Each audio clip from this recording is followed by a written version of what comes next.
Alors les retraités se mobilisent déjà depuis plusieurs mois dans le cadre d'une intersyndicale y compris qui rassemble aussi des associations de retraités. Au total, 9 associations et syndicats appellent depuis plusieurs mois les retraités à se mobiliser autour, et dont le 24 évidemment, 24 mars, autour de 3 sujets principaux. Le premier n'étonnera personne, c'est la question du pouvoir d'achat.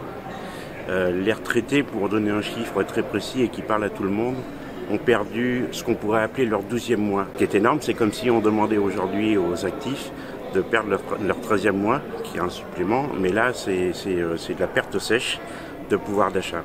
Ce qui a été scandaleux, c'est qu'aussi les complémentaires retirent 3 mois de ces taux au seul mois de mars, ce qui a amené à l'occasion d'une perte sèche de 60 € sur le mois de mars pour les retraités et encore une fois pour les plus basses retraites.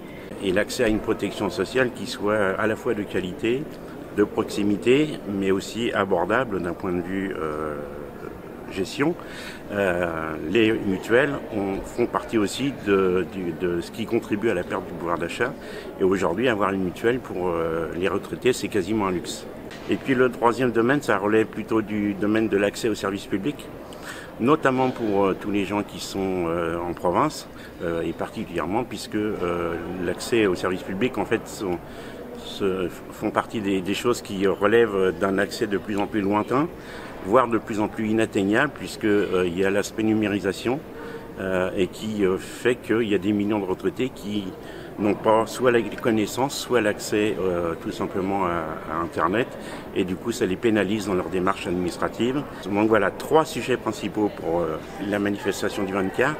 Les manifestations qui ont eu lieu auparavant, je rappelle qu'on avait été 25 000 à manifester à Paris le 2 décembre et qu'on espère avoir une mobilisation crescendo des retraités. Il y aura certainement d'autres initiatives à venir, c'est quasiment certain, d'autant plus si on écoute les réformes à venir de quelques candidats que ce soit, j'allais dire, puisque en tous les cas, ceux qui sont potentiellement éligibles n'annoncent pas de bonnes choses pour les retraités.